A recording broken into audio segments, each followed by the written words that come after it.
Shalom, volvemos para nuestro estudio de la Parashat semanal. Vamos a estudiar de la Parashat Behar, del capítulo 25, versículos del 1, vamos a llegar al 7. Leemos en la Torah.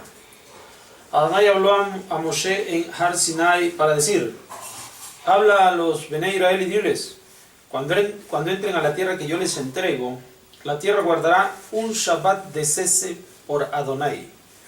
Durante 6 años sembrarás tu campo y durante 6 años podarás tu viña y recogerás su cosecha. Pero en el 7º año habrá un cese total para la tierra, un Shabbat para Adonai. No sembrarás tu campo ni podarás tu viña, no segarás lo que brote por sí solo de tu siega, y las uvas de lo que apartaste no vendimiarás. Un año de cese será para la tierra. El cese de la tierra será de ustedes para comer, para ti, para tu siervo, para tu sierva, para tu empleado y para el residente que habitan contigo, y para tu animal doméstico y para el animal salvaje que está en tu tierra, será todo su producto para comer. Muy bien, esto es lo que vamos a estudiar. Es el tiempo de un año, es una mitzvah, es un mandamiento, es el año que se conoce como el año Shemitah. El año Shemitah es, como leemos en la Torah, es el 7º año después de que ha llegado el pueblo de Israel a ocupar la tierra, después de haber salido de Egipto, de Mitzrayim, y haber llegado a ocupar la tierra de Canaán. En ese momento va a comenzar el proceso de siembra, el proceso de la siembra, ¿sí? Van a trabajarla por 6 años, el proceso de la siembra. Va a ser trabajada por 6 años la tierra.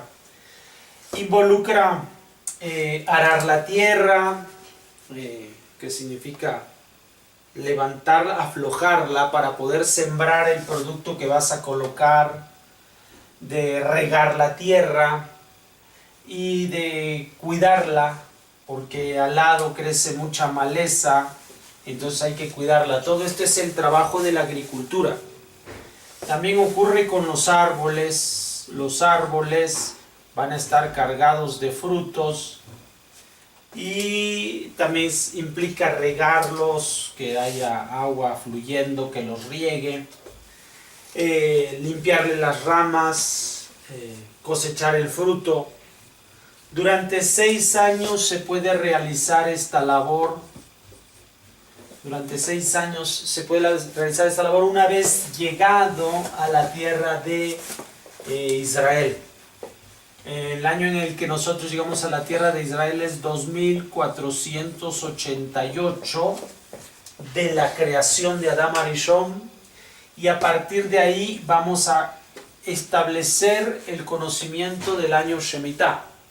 ¿Sí? El año Shemitah es el 7º año en el cual la tierra no ha de atenderse en la agricultura y en la cosecha o la fruticultura de la misma forma como se procede en trabajo de 6 años. 6 años continuamente trabajaremos, pero el 7º año no se trabajará, no se hará la agricultura, no se va a arar, no se va a sembrar, no se va a regar, ningún proceso, no se va a cosechar en este tipo de agricultura. Ahora sí vamos a poder recibir de lo que surja. Entonces hay alguna semilla que al momento de que este grano se ha levantado, hay semillas que caen aquí y hay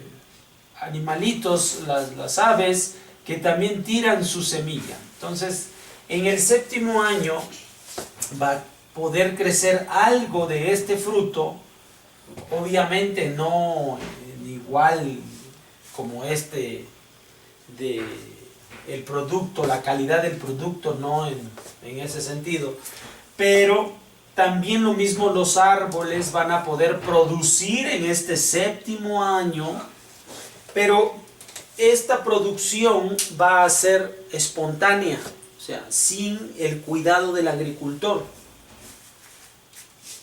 Vamos a poder disfrutar en este séptimo año, porque la preocupación sería, si no trabajamos la tierra, como comúnmente se hace, la preocupación sería, entonces, ¿de qué vamos a vivir? ¿De qué vamos a comer?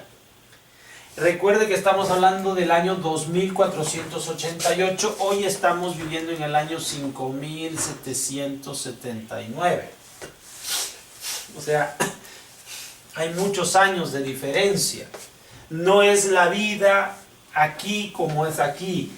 Hoy entendemos muchos de los procesos de la agricultura de forma distinta. Muchas generaciones, como en el caso de ustedes, ya no conocen el proceso de la agricultura, no están, no tienen experiencia en la agricultura. Entonces no se puede captar los conceptos de vivir en un campo y de solamente comer lo que produce este campo. Ahora, para la gente que está acostumbrada a estos conceptos, y lo que ocurría precisamente en el año 2488, entonces la preocupación sería ¿qué se va a comer ese séptimo año? Entonces, Kadosh Baruj Hu dice que todavía estas plantitas van a poder dar algo, que van a poder alimentarse de estos pequeños gérmenes que van a salir del trigo, de la alfalfa y de lo que sea que se esté sembrando. Van a salir unos pequeños brotes que van a poder ser de alimento, y los árboles van a seguir produciendo frutas, y uno puede tomar de lo que se ha producido de forma espontánea. Esto lo ha producido Akadosh Baruj Hu. Aquí en este caso el hombre ha intervenido, en este caso la lluvia, y Akadosh Baruj Hu es el que ha hecho prosperar lo que aquí está brotando para alimento del pueblo. Entonces, esto es para evitar esta preocupación, ¿sí? En estos 6 años se puede producir, incluso se puede almacenar, y aquello que tienes de más lo puedes vender y aumentar en cuanto a las riquezas. En este séptimo año no funciona de esta forma. Este séptimo año es para que nosotros aprendamos a depender completamente de Akadosh Baruj Hu, que nosotros podemos ver, si hacemos este trabajo y nosotros metemos las manos y sudamos para trabajarlo, nosotros decimos, mi mano y mi fuerza ha producido todo esto. O sea, nosotros podemos llegar a confiar que esto es así. Sin embargo, Akadosh Baruj Hu nos hace saber, no es cierto. En el séptimo año tú no metiste la mano y aún así esto produce. Así como tú estás mirando esto, también ocurre en este tiempo, pero dada que tú intervienes, entonces puedes recoger algo más, sacarle mayor provecho, dado que tu esfuerzo también está involucrado en estos 6 años. Pero en este séptimo año, nosotros nos damos cuenta que sin la fuerza del hombre también se produce. Y entonces tienes prohibido acaparar el producto en este tiempo porque en tu fuerza no ha trabajado. ¿Entiende lo que Hashem nos está diciendo? Nosotros los hombres podemos confiar en que mi trabajo me ha dado el sustento y el mantenimiento, que decimos parnasá, ¿no? No, nosotros a través de esta mitzvah, que es la mitzvah del año Shemitah, del séptimo año, será un día de Shabbat anual para la tierra. Nosotros tenemos un Shabbat semanal y tenemos un Shabbat anual, ahora lo conocemos. ¿Está bien? Entonces, fíjense el concepto que tiene la Torah y que está manejando. Para que nosotros no confiemos en que nuestra fuerza produce todo nuestro sustento y mantenimiento, tenemos el séptimo año para darnos cuenta. Ahora, esta mitzvah tiene valor en el campo, obviamente en la agricultura, porque ahí es real, esta situación allí es real. Si nosotros lo pasamos a los conceptos actuales de negocio y comercio, esto no funcionaría, ¿eh? No funcionaría, ¿entienden? porque el negocio tendríamos que trabajarlo para que constantemente dé. En este caso, si nosotros nos detenemos un año, no vamos a estar recibiendo algo de parte de este negocio. Es únicamente en los conceptos de la agricultura para que nosotros entendamos cómo la Parnasá viene de Akadosh Baruj Hu. Bueno, esta es la mitzvah que habla del año de reposo para la tierra. Esta también es únicamente válida en Eretz Israel. Y es válida, aplicable al campo, a la agricultura. Muy bien, porque así es como lo conceptualiza la Torah. Bueno, esto es lo que tiene para nosotros la Parashat Behar. Nos vemos para la próxima. Shalom.